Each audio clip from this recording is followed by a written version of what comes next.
तो काफ़ी बच्चों की क्वेरीज थी, क्वेश्चन थे कि सर जो मैथ का पेपर हुआ है मिड टर्म का, उसकी फुल एक्सप्लेन वीडियो एक बना दो। तो आज की वीडियो में हम class 10th mathematics basic mid term exam session 2023-24 morning shift के पेपर को फुल एक्सप्लेन सॉल्व करेंगे। इससे पहले आपके जो मिड टर्म पेपर हुए हैं morning shift plus evening shift, दोनों शिफ्ट के ऑल सब्जेक्ट आंसर अपलोड हैं ऑफिशियल। कमेंट में लिंक मिलेगी या फिर डिस्क्रिप्शन देख लो, वहाँ से आप फिर से प्रिपेयर कर सकते हो प्री बोर्ड के लिए। अगर आपको लास्ट ईयर का प्री बोर्ड पेपर चाहिए विद आंसर की, तो वो भी अपलोड है ऑल सब्जेक्ट। कमेंट में ही उसकी भी प्लेलिस्ट मिलेगी, लिंक ओपन करके उसकी भी प्रैक्टिस कर सकते हो, तो कमेंट को चेक कर लेना। साथ में डीओ की तरफ से फिर से worksheet assessment question of the day start कर दिया गया है, तो पर डे दोनों मीडियम में सॉल्यूशन अपलोड कर देता हूँ, कमेंट चेक कर लो, उसकी भी प्रैक्टिस करते रहना, ठीक है ना। चैप्टर 5 स्टार्ट है, तो आ जाओ क्वेश्चन पे, देख लेते हैं क्वेश्चन को, ठीक है। कमेंट को चेक कर लेना। खंड का क्वेश्चन 1, एक भाज्य संख्या के गुणनखंडों की संख्या होती है। भाज्य संख्याएं वो होती हैं जो खुद से कटें, एक से कटें और उसके अलावा और नंबर से कटें। एग्जाम्पल मान लो मैंने 10 ले लिया, तो 10 एक से भी कटेगा, मतलब एक के पहाड़े में भी आएगा, और खुद से यानी कि 10 से तो कटेगा ही, इसके अलावा 2 से भी कट रहा है, 5 से भी कट रहा है और 10 से भी कट रहा है, तो मतलब 2 से अधिक इसके गुणनखंड हो जाते हैं, उसे हम बोलते हैं भाज्य संख्याएं। जैसे कि 1 2 3 4, तो 4 हो गए, 2 से अधिक हैं, तो कौन सा ऑप्शन लगाओगे आप? सी, 2 से अधिक, ठीक है। एक भाज्य संख्या के गुणनखंडों की संख्या 2 से अधिक होती है। क्वेश्चन नंबर 2, वह अनुपात जिसमें बिंदु ए 1, और बी 4, 2 को जोड़ने वाला रेखाखंड एक्स अक्ष से विभाजित होता है। मतलब कि अगर एक्स अक्ष से विभाजित होगा तो एक्स की वैल्यू कुछ ना कुछ तो होगी, लेकिन वाई वहाँ पर क्या होगा? 0 होगा। ये चीज़ समझना आप, ठीक है। तो सॉल्यूशन देखो ध्यान से क्वेश्चन नंबर 2 का। आंसर नंबर 2, ये एक रेखा है ए बी, ए पॉइंट दिया है 1, बी पॉइंट है 4, 2, ये हमारा जहाँ से विभाजित हो रही है पी बिंदु मान लिया इसको, ठीक है ना। तो एक्स पर तो एक्स रहेगा, वाई का मान 0 हो जाएगा, ध्यान रखना। तो फिर से देखो ध्यान से, यहाँ पर आप ये पी पॉइंट है आपका, तो माना अनुपात बराबर के अनुपात 1, तो ए पी के हो गया और पी भी आपका 1 हो गया है, ठीक है। तो ध्यान से देखो आगे, ये आपका x1 हो जाएगा, y1 ये x और ये y, x2 y2, m1 आपका k हो जाएगा, m2 1 हो जाएगा। तो y बराबर 0 है, यहाँ पर हम y के मान से ही k का मान निकालेंगे, x से मतलब नहीं है, ठीक है।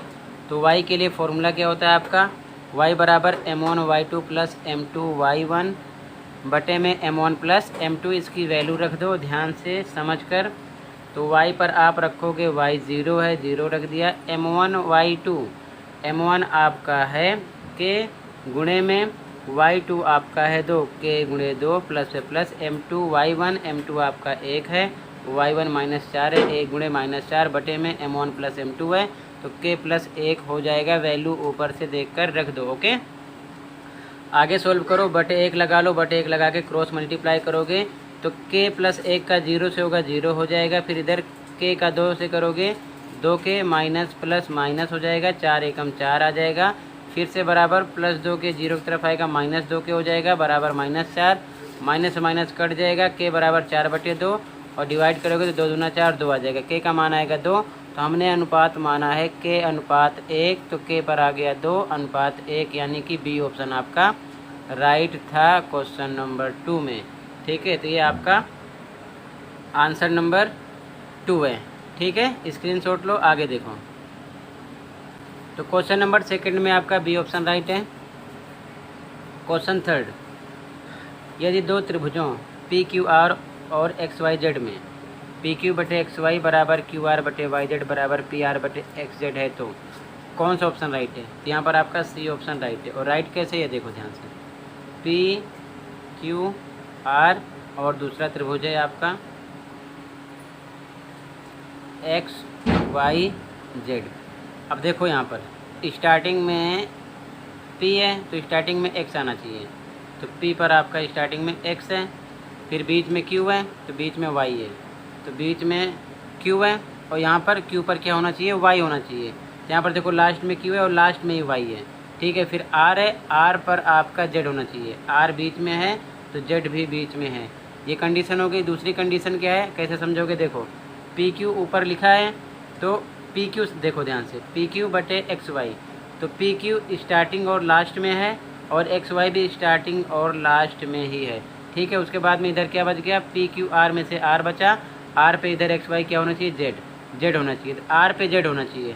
R बीच में है तो Z भी बीच में है, ठीक है ना। इस तरीके से भी आप समझ सकते हो। तो यहाँ पर आपका सी ऑप्शन राइट था, बीच में इस प्रकार से निशान लगा देते, ठीक है ना।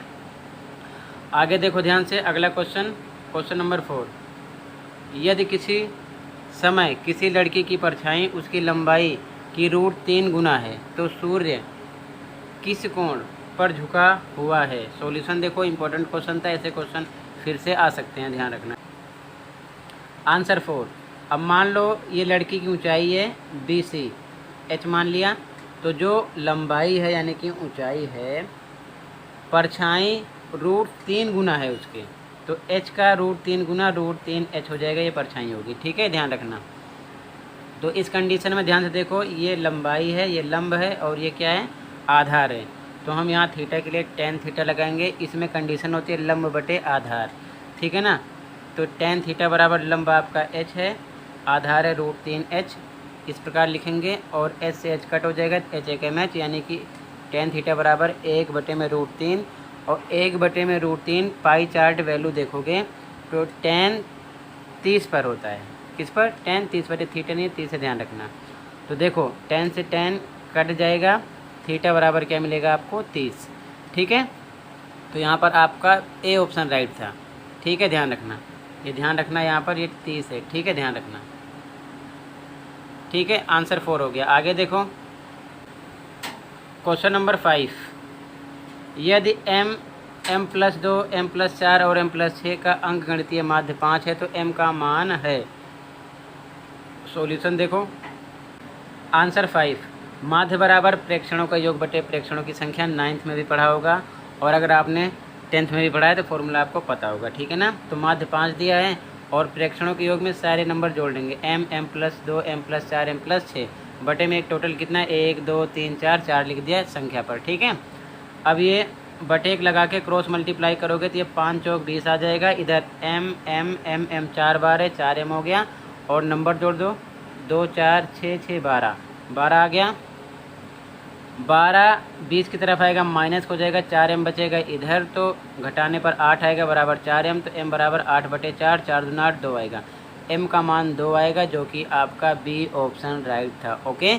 आगे देखो ध्यान से, अगला question 6। cos 0 tan 1 cos 2 tan 3 ... tan 89 cos 90 degree का मान।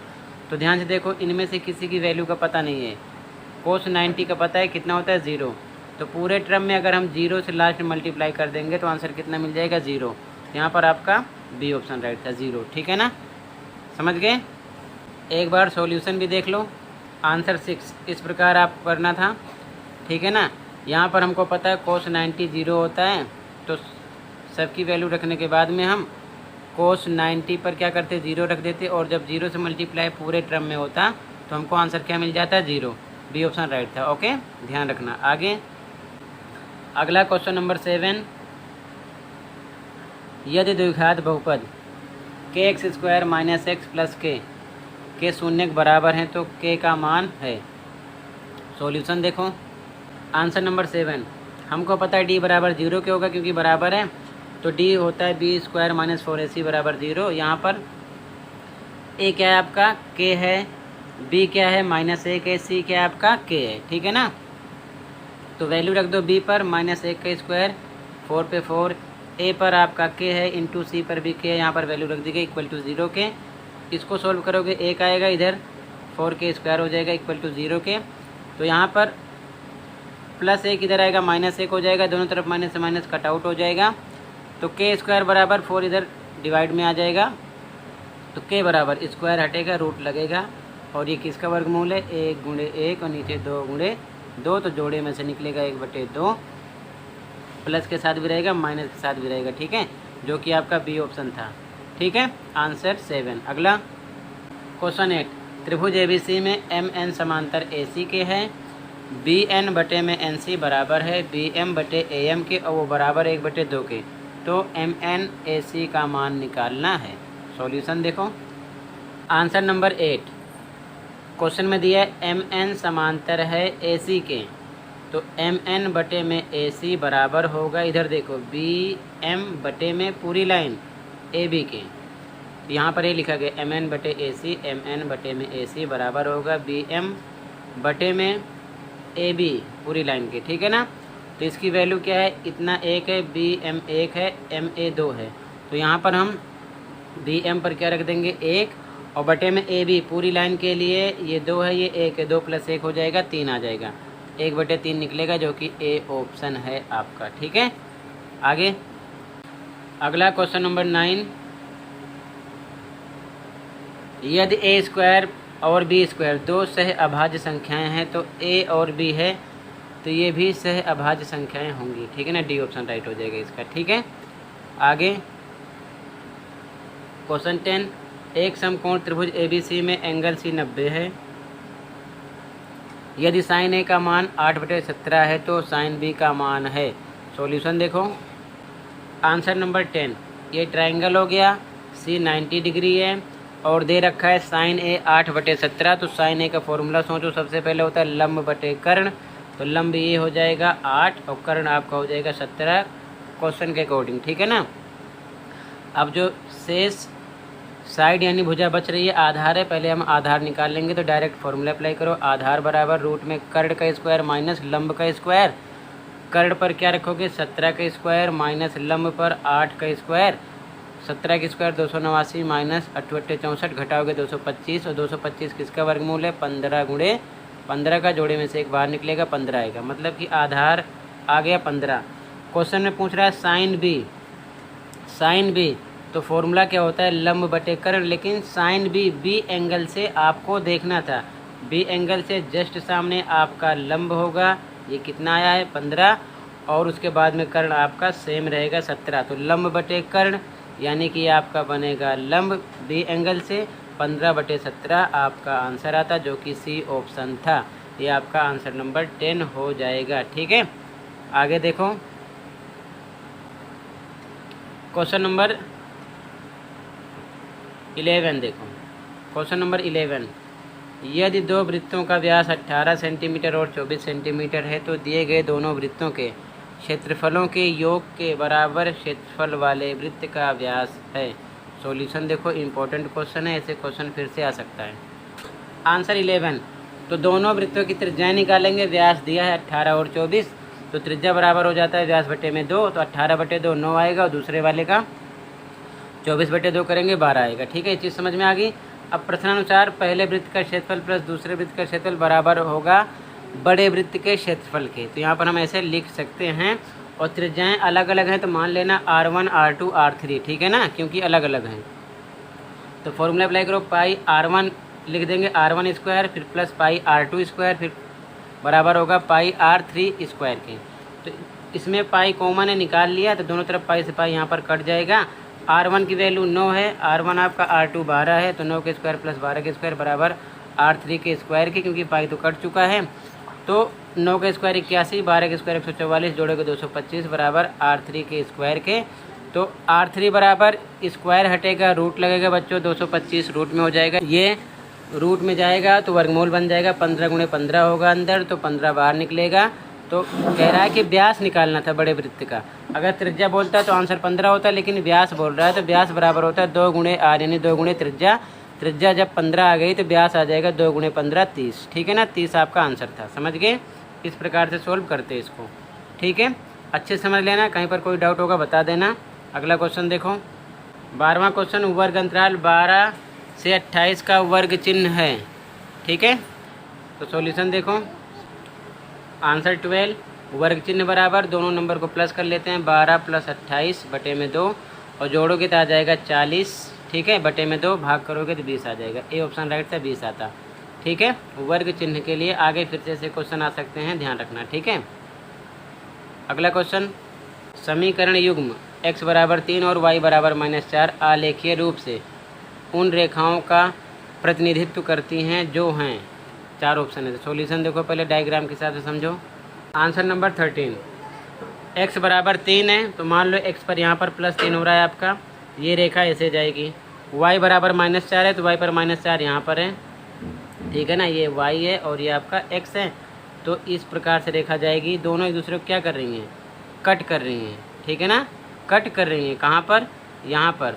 तो ये क्या हो जाएंगी, 3 -4 पर ये एक दूसरे को प्रतिच्छेद कर रही हैं, यानी कि कट कर रही हैं, ठीक है ना। सी ऑप्शन राइट हो जाएगा, यहाँ पर सी ऑप्शन राइट होगा, 3, -4 पर प्रतिच्छेदी है, ठीक है। अगला क्वेश्चन, क्वेश्चन नंबर 14, यदि किसी वृत्त का क्षेत्रफल 154 सेंटीमीटर स्क्वायर है तो उसकी परिधि है। सॉल्यूशन देखो, इंपॉर्टेंट क्वेश्चन है। आंसर नंबर 14 देखो, वृत्त का क्षेत्रफल दिया 154, तो फॉर्मूला इधर रख देंगे, πr² बराबर 154 के, तो पाई का मान 22/7 गुणे r² बराबर 154 के हो जाएगा। तो बटे 1 लगा के क्रॉस मल्टीप्लाई करोगे तो 154 का 7 से गुणा हो जाएगा, 22 r² का 1 से होगा तो सेम आएगा, तो इधर 154 गुणे 7 हो जाएगा। तो r² बराबर 22 नीचे आ जाएगा, बटे में कट करो, 22 एकम 22, 22 सत्ते 154, r² बराबर 7 गुणे 7 बचा, तो r बराबर रूट लग जाएगा, जोड़े में से 7 बाहर निकलेगा, r आ गया।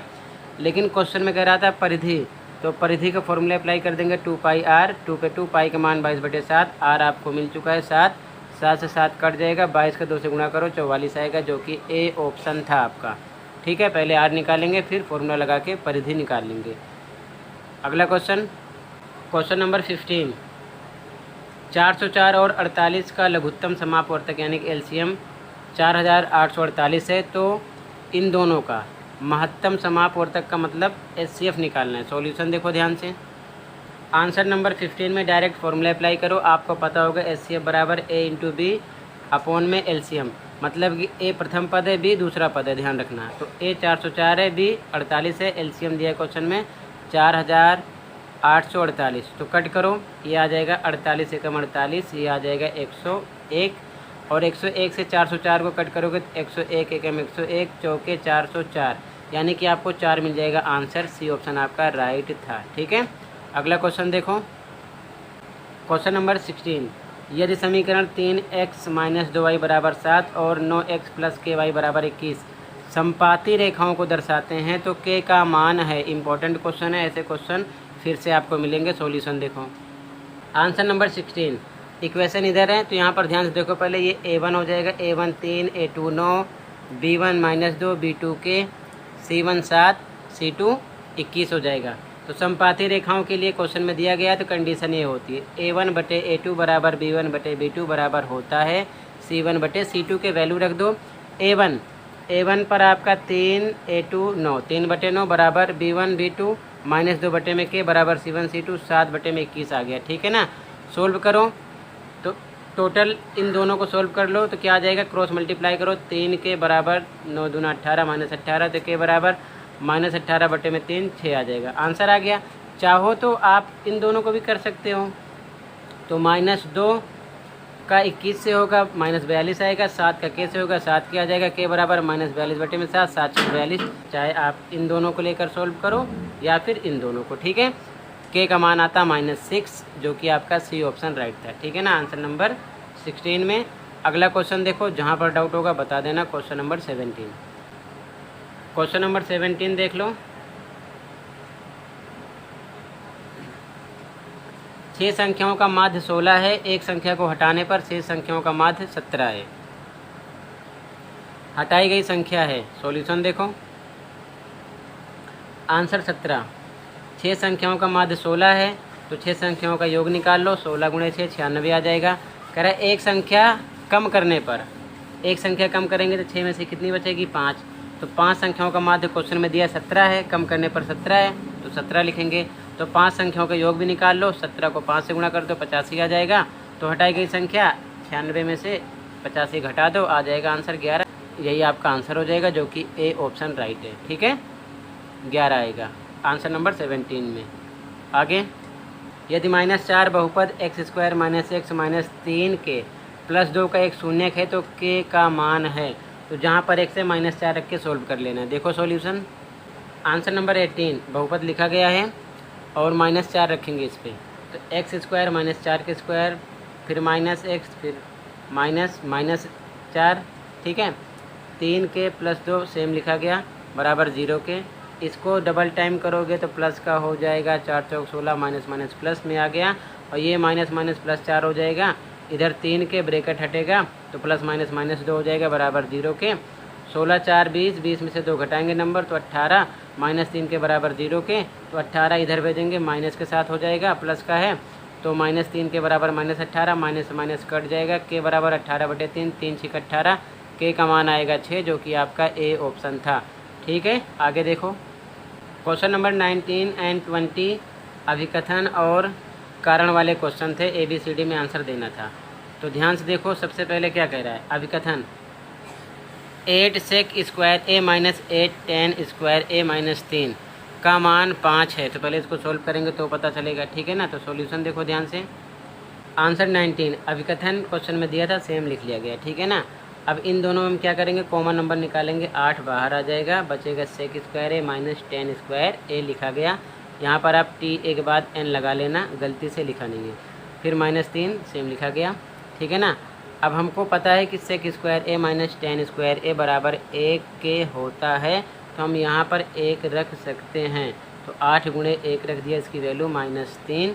फिर आगे क्या हो जाएगा, 8 एकम 8 -3 बराबर 5 आएगा। तो मतलब लेफ़्ट हैंड साइड इधर भी 5 आ गया, इधर 5 तो आया ही था, मतलब कि अभिकथन सही है, ठीक है। कारण कह रहा है कि ये formula sec square theta - tan square theta बराबर 1 के होता है, तो ये भी सही है।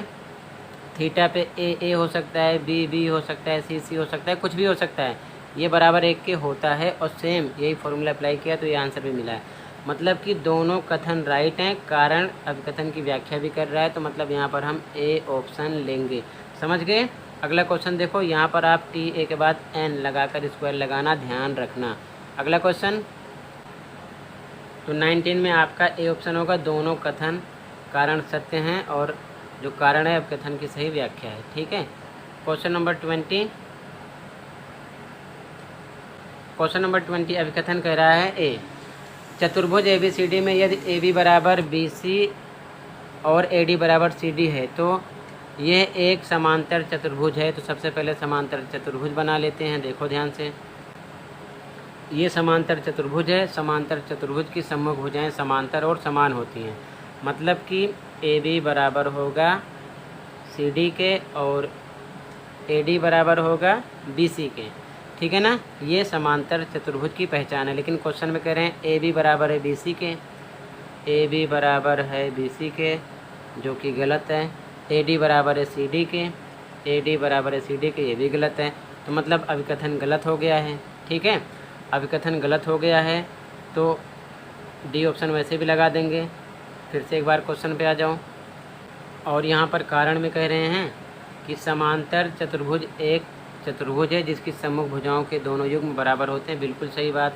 तो मतलब पहला तो गलत है इनका और ये सही है। तो इस कंडीशन में हम क्या लगाते हैं, अगर अभिकथन गलत हो कारण सत्य हो तो डी लगाते हैं, यहाँ पर डी ऑप्शन आपका होगा, ठीक है ना। तो टोटल मैंने सेक्शन ए कंप्लीट कर दिया। आई होप अच्छे से समझ में आया होगा। फिर भी कहीं पर कोई डाउट है तो कमेंट कर सकते हो। बाकी का सॉल्यूशन अगले पार्ट में दूंगा। मिलते हैं अगले वीडियो में। चैनल को सब्सक्राइब करके रखो। Thank you for watching this video and take care.